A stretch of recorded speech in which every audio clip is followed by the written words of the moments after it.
Hi everyone! Welcome again to my channel. In today's video guys ay andito tayo ngayon sa loob ng aking mini greenhouse. So, alas 4:40 na yata ng hapon. Sinulit ko lang yung oras dahil maliwanag pa. So, dahil na nga sa amin, spring na at medyo matagal nang dumilim. So, kahit alas 6 ng hapon ay maliwanag pa rin. So, ang ginawa ko nga pala ngayon ay nagre-repotting ako ng mga bagong babies. Ito yung mga bagong babies ko ngayon na niripat.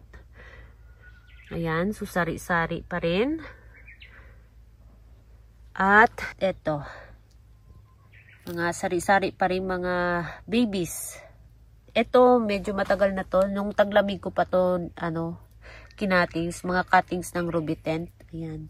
So, medyo malaki na sila ngayon. I-compare nung bago silang tusok dyan sa pot. Ayan. So, meron pa akong hindi na tapos. Ito, ilipat ko to kasi matigas yung lupa nila guys. So, gusto ko siyang ilipat. So, dahil naubusan ako ng lupa, ayan, nag-stop ako. So, ito, bagong ko rin ngayon lang. Ito siya, mga bagong babies natin. Tapos, ito. So, ito rin. Galing nga pala siya sa pot, ganito kalaking pot. Ayan, nilipat ko na siya sa medyo malaki. So, yan lang yung natapos ko ngayon. Kasi, wala na akong lupa. So, ito nga pala yung gusto kong ipakita sa inyo. Tadan! So, nung nung bagong tanim ko sila dito, halos hindi pa sila makita guys. So, ngayon, ayan, malaki na sila. Kitang-kita na sila ngayon. Ayan, naglakihan na. Yan. Diba? Tapos yung iba ay yung mga babies na kinatings ko katulad nito, ayan. Kinatings ko galing sa mother plant, tinusok ko dyan, ayan. Ito na sila guys, malaki na. Ito yung pinakita ko sa inyong kinatings ko ng mga baby. Diba? Malaki na sila. At ito nga pala yung pinropagate ko sa buto.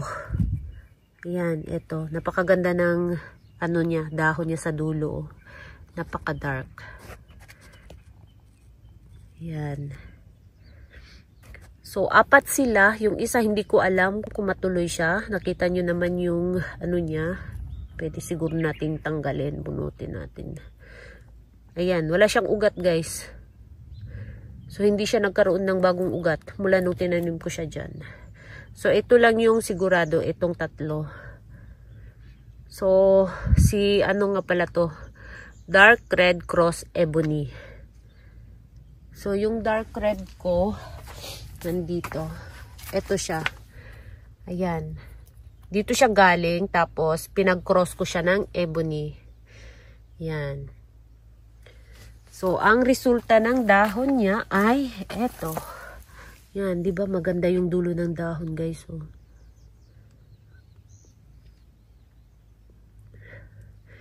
Tapos, eto naman ay, Super Black Ebony Cross Elegance. Ayan, eto.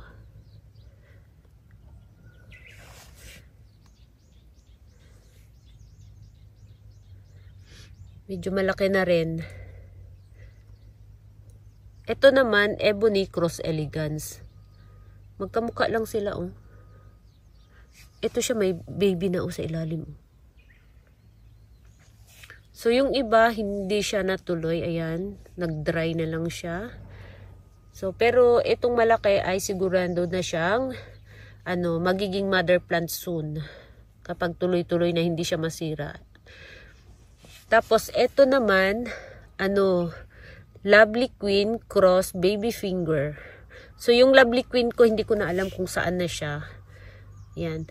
Inalyasan ko lang kasi siya ng Lovely Queen kasi wala siyang pangalan na dumating sa akin. So, nagbigay lang ako ng pangalan sa kanya na Lovely Queen para malaman ko na ang breed niya ay yung ganong Echeveria tsaka itong Baby Finger.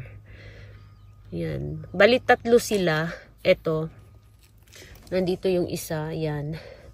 So, yung sigurado ay ito lang siya. Malaki na siya, guys. So, yung isa ay nasira pa, oh. Tatlo lang sila yung nag-success. So, nasira pa yung isa. So, yung malaki na lang yung pag-asa ko. So, i-try ko rin na i-propagate sila sa dahon. Kapag medyo malaki na sila, subukan kong i-propagate sa dahon. Tapos, ito, yung mother plant nito ay, ano na, wala na. So, mga dahon lang to sa mother plant. Ito. Si Cream, ayan, pangalan niya.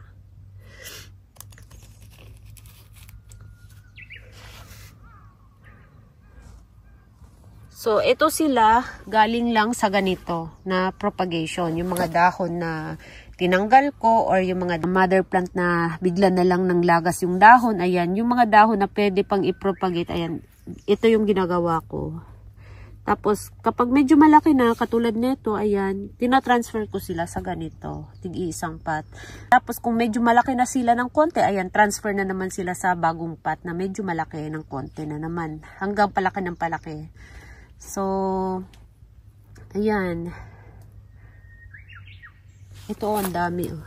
Nag-cluster na siya, oh. So, ito, maganda, oh. Maganda yung hitsura niya, oh.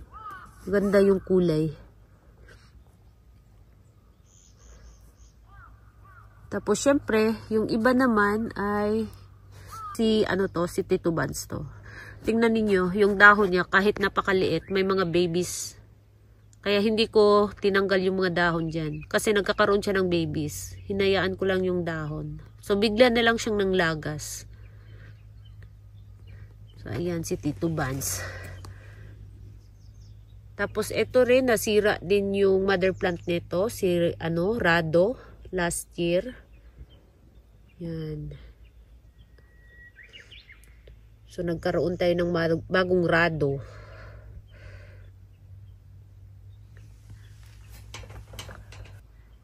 So, ayan yung iba nating dito. Ayan. Ito si Panda. Maganda yung dahon ni Panda o patayo.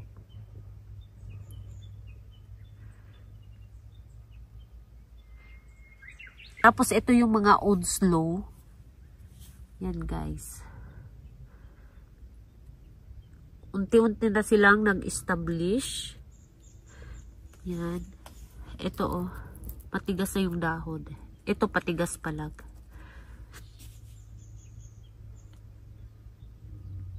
Tapos, mga marum. Ayan.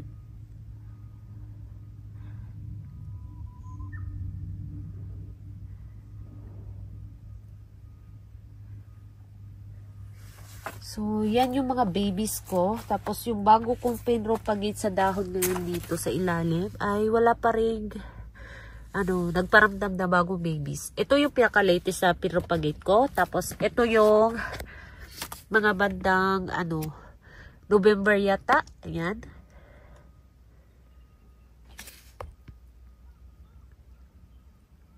So, ayan guys. May mga babies na rin.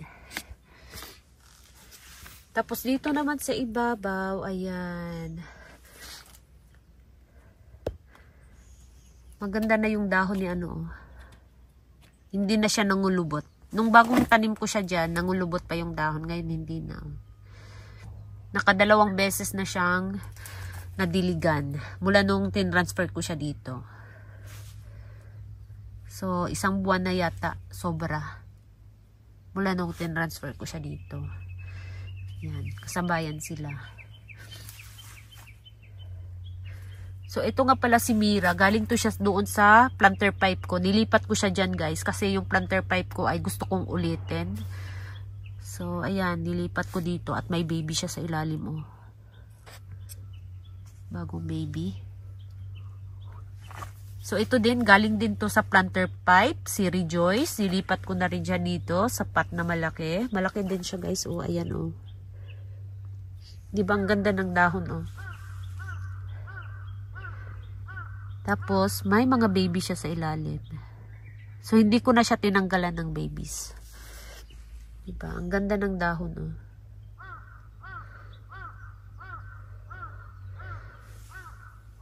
Ito, may baby na rin siya, oh.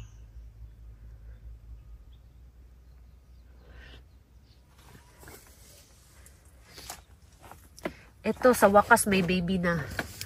Ayan.